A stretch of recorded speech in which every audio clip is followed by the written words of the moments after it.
Hey guys, how are you doing? I'm in the cockpit of a plane. I just got engine 1 fire. I'll bet you anything. Have you ever asked yourself this question? Are commercial airline pilots really necessary? This question comes up because we think that all pilots do is fly the plane. Like, for example, a bus driver just drives a bus. However, airplanes have an autopilot that is capable of flying the plane automatically. And that's why we think that if the plane can fly by itself, maybe pilots are unnecessary. What happens is that they actually have many other tasks, such as establishing communications with the different airspaces that the plane enters and leaves, inputting the parameters for the autopilot, or checking that all the plane's parameters are correct and that everything is working properly. Also, there are many occasions when the plane has to be flown manually and the autopilot can't be used. But the most important job that pilots do, from my point of view, is being trained to handle any emergency that may arise. They have to take exams in simulators every so often, where they are tested by simulating serious failures in the plane, to see how they act, how they communicate with each other, and how they make decisions. To show you all this, we've come to the Aviation Group simulators at the Rey Juan Carlos University campus, where they have in Flight and Navigation Procedures Trainer 2 simulator. This is one of the simulators used by pilots to practice emergencies. And that's what we went to do because Claudia and Ferran, 2 Airbus A320 pilots, came with us.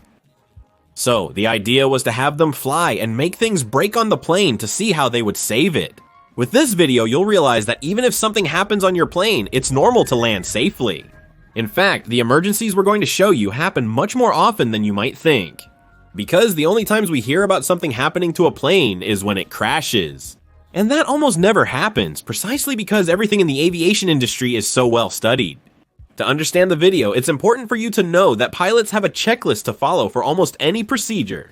Just like when you get in a car and follow a series of steps to start it, in aviation, those steps are written down in a list and this list must be followed. This is done to continue ensuring that aviation remains the safest sector of all. Because this way, you make sure that even the worst pilot on his worst day will do all the steps correctly without forgetting any of them. That's why you'll see throughout the video as I'll be showing you that the pilots are following the checklists. Another interesting thing you'll see is that the pilots read some parameters out loud, expecting the other to respond with the word check. This is done both to confirm that the instruments are showing each pilot the same information, and to make sure that the other pilot is alert, and above all conscious, because there's always a possibility that one of the 2 pilots could lose consciousness. And that's why they call out 100 knots out loud. During takeoff, if your partner doesn't respond at that moment, the takeoff would be aborted. Even though emergencies on airplanes are very unlikely, do we know which ones are the most likely? Just like on a bicycle, the chain can come off, the brakes can fail, or you can get a flat tire. The same goes for airplanes. All the ways in which it can fail have been studied for years, and a procedure has been established for each of those cases. This is all compiled in a manual known as the Quick Reference Handbook. Although it doesn't just contain checklists for emergency procedures, there are also normal procedures, but today what we're here to look at are the emergencies. One of the most practiced failures is an engine failure, because in case you didn't know, a plane can fly with just one engine without any problem. This failure can happen at any time during the flight, but the most critical moment is during takeoff, since that's when you need maximum power to climb and accelerate at the same time. In fact, during takeoff, there's a speed known as V1. This is the speed from which an aircraft can no longer reduce engine power to stop, because it wouldn't have enough runway left to brake afterward. This speed depends on the mass of the aircraft, its capabilities, the length of the runway, and many other variables. Therefore, if an engine fails before the aircraft reaches 5-1, the procedure tells you to brake immediately. Let's see it in practice. It's interesting to know that in this case, Ferran is the one carrying out the takeoff. But the captain, who is the one sitting on the left, is always the one who has his hand on the throttles. That's why Claudia is the one who has her hand on the... In this case, when the engine failure is detected, you brake immediately, reducing the power and using reverse thrust to stop.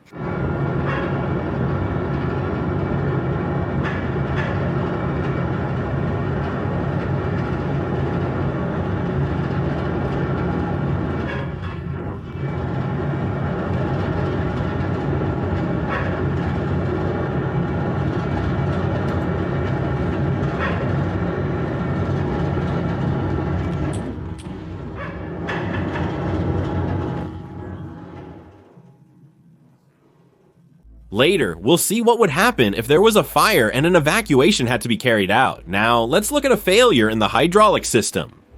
The hydraulic system is what applies force to the control surfaces to maneuver the plane as the pilot wants.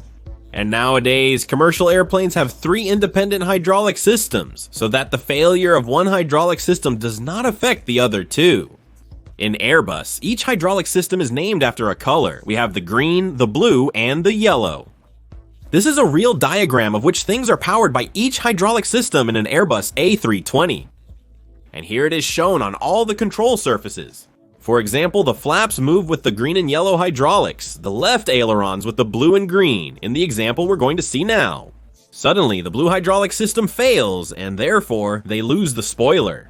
3, because that one is only powered by the blue hydraulic, and then they lose the hydraulic system in the ailerons. Both left and right, elevators, rudder, and slats. But since all of those are powered by another hydraulic system, it's not like they completely lose those control surfaces, just so you understand the video. It's also important to know that the electronic centralized aircraft monitor is a system through which the aircraft reports to the pilots on the screen what has happened and gives them instructions on how to act. This is very interesting because since the aircraft is full of sensors everywhere, it knows what things have changed when it comes to flying the plane. And that's the electronic centralized aircraft monitor. Master cushion, electronic blue reservoir low level. Okay, we have it confirmed.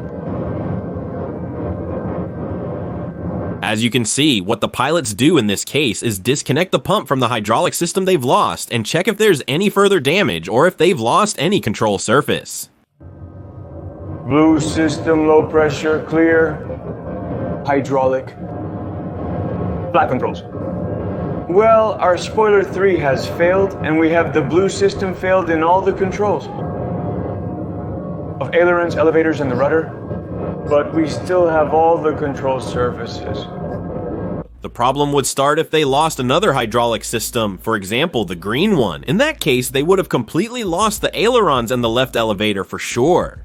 As for the other control surfaces, since they would still have another hydraulic system, they would still have control. It's very important for you to know that this is extremely unlikely, and for all 3 hydraulic systems to fail is basically impossible, we could say. In fact, there's something known as the ram air turbine, which, in case all hydraulic systems are lost, can deploy a turbine outside the plane that, when spinning, provides power to the blue hydraulic system. And that way, you would still have hydraulics. At the end of this video, I'll leave you a talk with the pilots specifically discussing this topic. Now let's see what the pilots would do if the plane loses an engine when it's already in the air during takeoff. Notice how as soon as Claudia speaks, at V1 she takes her hand off the engine throttles because from that moment on, reducing power and braking is no longer an option, no matter what happens.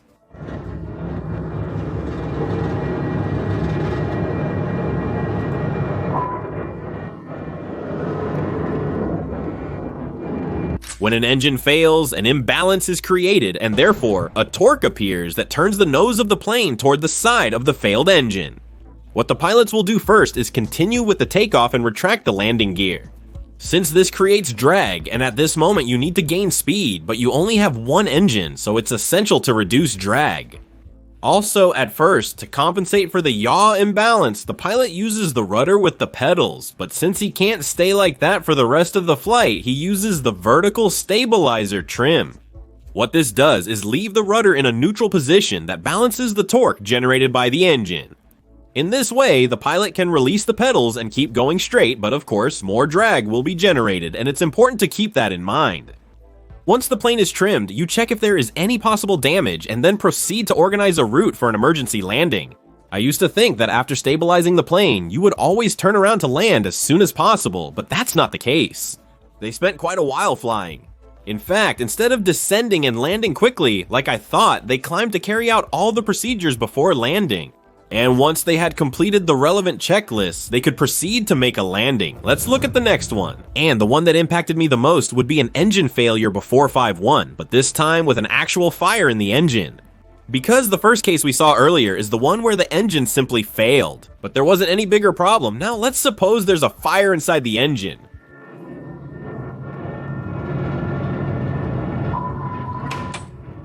The procedure up until the plane stops is the same, but when the fire warning comes on, that's when everything changes. After stopping, the first thing to do is to notify the flight attendants, commonly known as stewards. Attention crowd stations, attention crowd stations. Mayday, mayday, mayday. Stopping on the runway. Engine fire. Standby, electronic centralized aircraft monitor. Actions, electronic centralized aircraft monitor. Actions means that they proceed to carry out the instructions shown on the electronic centralized aircraft monitor screen. Engine 1 fire confirmed. Air traffic control notified. This means cutting off the fuel and electrical power to the Engine. Engine master Uno off. Engine master Uno off. Engine Uno fire push. Button push. This means isolating the engine. It's an irreversible step to secure it and make sure that if there's a fire, it doesn't continue. So you understand the magnitude of this. A mechanic will have to undo that isolation afterwards. That's why the button has a cover so it can't be pressed accidentally.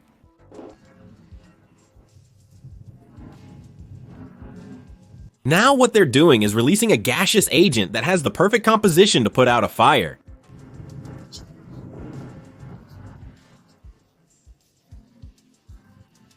By releasing this, what you do is smother the fire and extinguish it. After that, it would be assessed whether it's necessary to evacuate the plane. If evacuation is required, the evacuation command is given. Okay, well, for now it seems that we still have the fire. To do this, they look at the fire sensor. Since it is still on, they proceed to evacuate and follow the evacuation checklist so they don't skip any steps. I agree. Let's take it out. Evacuation procedure, PRH, please. Evacuation procedure. Emergency evacuation aircraft parking brake. This First step means to set the brake, a handbrake of the plane. The second and third steps are to notify both the control tower and the flight attendants. cabin crew public address. Alerted differential pressure. Only if manual cabin pressure has been used. That's not the case. It doesn't apply. All engines masters off. This means shutting down all the engines. And this means isolating the engines so that under no circumstances can they cause a problem once the passengers move to the side running during the evacuation. This says to discharge the fire extinguishing agents if the button indicates it with a light. And after this, they reassess whether evacuation is necessary or not, and since they say yes, they proceed with it. If Evacuation is required. If evacuation is not required, evacuation required, I agree. Evacuation required. Evacuation initiated. I know you might be thinking that the evacuation takes too long, from the moment the plane stops until the pilots have actually finished going through the checklists. It takes quite a while for people to get off the plane. But you have to keep in mind that airplanes are designed so that if there's a fire in the engine, the extinguishing agents will put it out. And that's why normally the fire should have been put out. Also, it's vital not to forget any step in the checklist, because a pilot's mistake at that moment, forgetting even a small thing, could mean the lives of dozens of people. Imagine if the pilot forgets to turn off one of the engines when people start running outside the plane. Those who pass near that engine that's still running could end up being sucked into the engine. A quick note, never walk near an engine because it might be running and things could end very badly. And that's why evacuation is actually always the last option. Because it's known that whenever there's an evacuation, there will always be a lot of injuries and even fatalities. And that's why the pilot will always want to try to avoid evacuation. Another very interesting point that we've been able to see in the videos recorded in the simulator is how the two pilots are in constant communication. One pilot asks the other what he thinks and if he agrees, and this is extremely important, because there's a possibility that the pilot who is performing the checklist is being stubborn, or he might think that the plane is in a situation that it really isn't. Has it ever happened that the other pilot notices something that completely changes the situation? Imagine that in this case of the engine fire, the other pilot realizes that there really isn't a fire in the engine and that it's simply a sensor failure. Well, in that case, he would have to say, hey, wait, maybe it's not necessary because I've realized this or that, or the other way around. If the pilot who is doing the checklist thinks there's no fire, but the other one has realized that for some reason there actually could be, there he has to say, hey, I think there's a fire. Let's assess it, and that's why if two pilots agree in the same situation, the correct solution is probably the one they're going to carry out.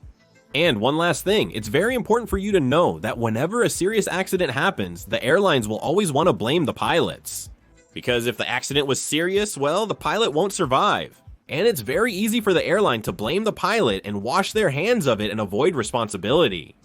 That's why the next time you hear that something was the pilot's fault, think about whether it really was, because the airlines will always want to say it was the pilot's fault and that it had nothing to do with them. And be careful, there are times when accidents really are because the pilot did something wrong, but there are many other times when that's not the case. So I hope that in this video you've realized how well prepared the aviation industry is, and especially the pilots. How they're prepared for absolutely anything. Many thanks to Farhan and Claudia for coming to film this crazy thing with me, and to Aviation Group for inviting us to record it.